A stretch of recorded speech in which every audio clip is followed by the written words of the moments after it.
Hey, what's going down, everybody? This your boy Jay Mason inside the Time Machine on WUAG 103.FM, playing the best of new and old school hip hop, R&B, and everything else in between. With me on the phone right now, I have comedian Kel Mitchell. You may remember him from his days with Nickelodeon's All That and the spin-off show Keenan Kel. Kel, welcome to the Time Machine. Hey, what's happening, Time Machine? What's happening with it? Not much, man. Chilling. I appreciate you calling in and doing this interview, my man. Oh, no problem. All right, now go ahead and tell the people, how did you get your start in comedy prior to all that?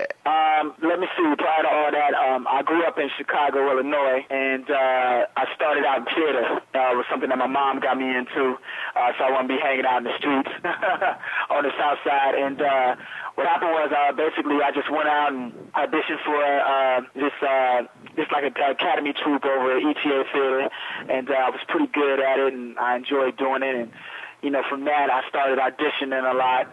You win some, you lose some around that time when I was young, but I had to keep going and stay positive. And then all of a sudden, after doing a lot of plays out in Chicago, going to the Regal Theater and the ETA Theater and the Goodman Theater and making my rounds around there, I got noticed by an agent out in Chicago called Aria. And I went on a lot more auditions, and then I had my first audition for the New Kids show. Of course, all of that. Okay. After that, it just, it started just really taking off. Now, who were some of your comedic influences coming up, like Eddie Murphy, Richard Pryor? Yeah, man, love Eddie Murphy. I just think he's a great comedian. Martin Lawrence is also just amazing. Cedric the Entertainer, and big Sal Ritter. Yeah, so probably back in the day you had to sneak when your moms and pops were asleep to watch Raw and Delirious. Yeah, man, I watched all that stuff. I used to have to sneak to listen to Richard Pryor records when I was younger. Oh, yeah, Richard Pryor, he was a bad boy. That is crazy. I can't really say what I want to say now. What was that audition process like going through to get on all that? The audition process, it was crazy. I mean, that day, I believe I was a sophomore in high school. And I had a lot of tests that day at high school, and I know they said that we had to prepare a monologue for the audition, and I was just studying a lot, so I didn't really pay too much attention like I should have to the monologue. So when I got there and I got in the audition, I forgot the whole entire monologue. And on top of that, I was a little nervous, so I tripped over some of the cameras in the audition process. But for some reason, since it was sketch, they thought that was all planned, and me, being the person I am, I just went along with it. I planned that. I planned to fall over the cameras and be funny like that. But then they basically told me, hey, can you do impersonations?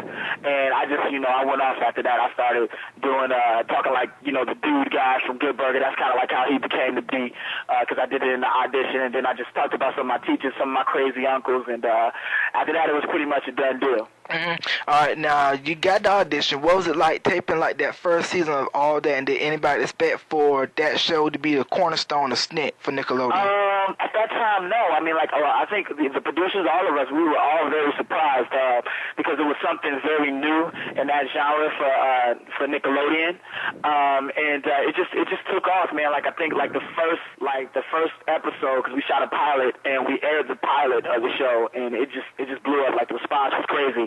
Plus, at that time, we were the only ones really showcasing hip-hop artists like that. I think the other people that were doing that was Arsenio Hall and Rap City, because we had a lot of good acts on our show at that time. Definitely, because I remember coming up, but this was back when Nickelodeon was still the joint. I mean, everybody would be 8 o'clock, yo, you watching Snick, All That, so you gonna be on All That, and then of course memorizing the skits Ear Boy, Super Dude, Good Burger, Cooking with Randy and Mandy. Now, whatever happened to Angelique Bates? Angelique Bates, man, she has a MySpace. I think I believe it's Alizé.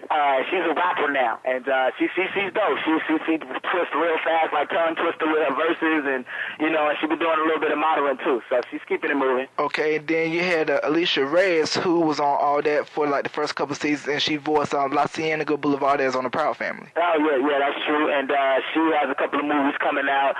She was in La Familia, and she has a new film out too, starring Angelique and Katrina, that was on the show too. That did Ross Perot. They have a film called, I believe it's called Witches. I think it's Sister Witches or something like that. It's a horror film. Okay. All right. Yeah. Now, All That basically what was the whole thing like with Keenan? Because you guys were like the two main people, like from all that. Everybody was popular, but it's like you and Keenan were just like, like the two dudes. Oh, thanks, man.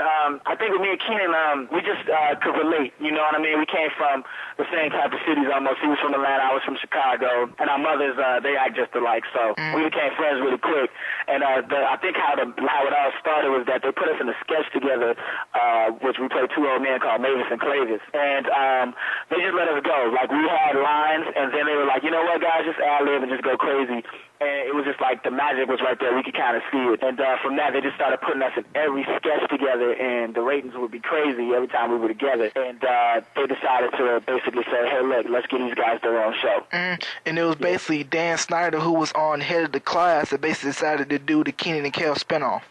Yeah, it was Dan Snyder along with Brian Robbins, who was also on Head of the Class. Yep. Okay, and how did the film for Good Burger come about? They were like saying how it was one of the most popular sketches and all that. They decided, let's go ahead and make the Good Burger movie. Yeah, that's exactly right. That's exactly right. That's how that kicked off, because it was just really popular and people loved it, and it was cool because actually for me, I mean, Keenan had already been in Mighty Ducks and a couple of films, but for me that was my first film ever, so it was a big moment for me. Right. Now, how did you end up in the video for Watch Me Do My Thing with Immature and Smooth? You know I was gonna bring that up, man. Well, yeah, I had a rap group in Chicago. Aftermath, right? We used to perform all the time. Actually, we performed on all that too. But and I would hang out with Immature a lot and a lot of other different acts that were on the show. And so they decided that they wanted to do an all that soundtrack. And for me, I was like, yeah, because I was still doing music, and I wanted to rap like me on that particular song at first, but the producers were like, no, Good Burger is blowing up, the film is doing good, we want you to rap like Ed. So I was like, all right, cool, but I'm going to make Ed real hot. He's like, you're going to be a rapper. So it turned out pretty good, man. Like, we did a concert and everything with Drew Hill, and I performed on stage with them as Ed. It was pretty cool. It was a good time. Right, and the name of the rap group that you were in was Aftermath. Cause I remember you guys performing on all that, like chilling, we got the feeling or something of that nature. Yeah, man, you did your research. Yep, that's what's up. Yeah, I gotta know my stuff, man. Now, what was it like having like Usher on all that? This one, Thank You just dropped, and this was before Usher like really blew up.